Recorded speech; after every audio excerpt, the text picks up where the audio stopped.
Royal رب Beacon العالمین، Allied School and Girls الصلاۃ والسلام College, Chapter Ali in Cabo Syed Fada, Unit الانبیاء Talk Office والمرسلین، number 057 to اللہم صلی علی 110 to the سیدنا و Principal number مولانا محمد وعلی آل 03315 for سیدنا و مولانا 53510, محمد Director وبارک number وسلم صلی علیہ 031 to 1 for 848. الصلاۃ والسلام علیک یا سیدی یا رسول اللہ وعلی آلک وصحبک یا سیدی یا حبیب اللہ۔ اللہ رب العزت کی حمد و ثنا اور آقا کریم صلی اللہ تعالیٰ علیہ وآلہ وسلم کی ذات پر درود و سلام پیش کرنے کے بعد آج ہم ایک حدیث سے مبارکہ اس کا مفہوم سمجھنے کی کوشش کریں گے۔ دیکھیں، اللہ رب العزت نے ہمیں مسلمان پیدا فرمایا، یہ اللہ رب العزت کا لاکھ لاکھ کرم اور احسان ہے کہ مسلمانوں کے گھروں میں ہم پیدا ہوئے، الحمدللہ ہم مسلمان ہیں۔ لیکن ہوتا یہ ہے کہ کسی بندے کا عیب اگر ہمیں پتہ چل جائے نا، تو جب تک ہم دوسرے بندوں تک، پورے علاقے تک یہ بات پھیل نہ جائے یا بتا نہ دے نا، ہمیں سکون نہیں آتا۔ اور یہ خامی اکثر لوگوں کے اندر پائی جاتی ہے۔ ہم اس کھوج میں، اس کوشش میں لگے ہوتے ہیں کہ ہمیں کسی کا ویک پوائنٹ پتہ چل جائے، کسی کا کوئی عیب پتہ چل جائے، کسی کی کوئی برائی پتہ چل جائے، کسی کا کوئی غلط کیا ہوا کام پتہ چل جائے۔ اور جب وہ ہمیں اس بات کا علم ہو جاتا ہے تو پھر ہم وہ بات اس کے گھر والوں تک، محلے تک، رشتہ داروں تک، دوستوں تک، علاقے تک وہ بات پھیلاتے ہیں۔ کیوں؟ کہ اس بات کی وجہ سے لوگ اس سے نفرت کریں گے، لوگ اس سے برا بھلا کہیں گے۔ کسی بندے کا عیب پھیلانا، لوگوں تک پہنچانا، یہ کوئی اچھا عمل نہیں ہے۔ اگر ہم دوسروں کا عیب دوسروں تک پہنچا رہے ہیں تو یہ کیوں نہیں سوچتے کہ تیرا اپنا عیب کوئی دوسرا بندہ دوسروں تک پہنچائے تو کیا تجھے کیسا محسوس ہوگا؟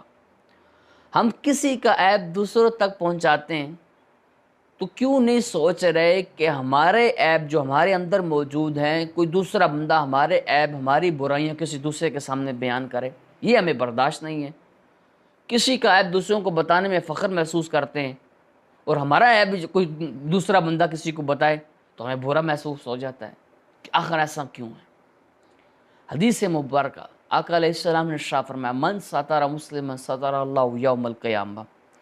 فرمایا آقا کریم علیہ السلام نے کہ جو مسلمان کسی کے عیب پہ پردہ رکھتا ہے، عیب چھپاتا ہے، اللہ رب العزت قیامت والے دن اس کے عیبوں پہ پردہ ڈالے گا۔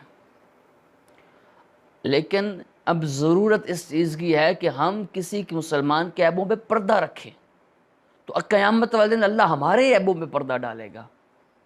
لیکن ہم پردہ رکھنے کے بجائے وہ بات پھیلانے کی کوشش کرتے ہیں، دوسروں تک پہنچانے کی کوشش کرتے ہیں، پردہ نہیں رکھتے۔ جب ہم کسی کا پردہ نہیں رکھ رہے تو جب قیامت والے دن ہمارا پردہ نہیں رکھا جائے گا تو کیا بنے گا؟ تو اس فقط حدیث مبارکہ سے، یہ میرا فرمان نہیں، یا آپ کا نہیں ہے، کسی اور مفتی یا پیر کا نہیں ہے، یہ امام الانبیاء کا ہے، جن کا کلمہ آپ نے اور میں نے پڑھا ہے۔ ضرورت اس چیز کی ہے، ضرورت اس فکر کی ہے، ہم اس حدیث مبارکہ پہ عمل کریں۔ اب اگر کسی کا عیب پتہ ہے نا تو خاموش ہو جائیں۔ انسان ہے نا، خطا کا پتلا ہے، برائی ہو جاتی ہے، کسی کے بارے میں غلط انفارمیشن آپ تک پہنچ گئی ہے، کسی کا عیب ہی آپ تک پہنچ گیا کہ یہ مسئلہ ہے، تو خاموش ہو جائیں، اس پہ پردہ رکھیں، لوگوں تک یہ بات نہ پہنچائیں،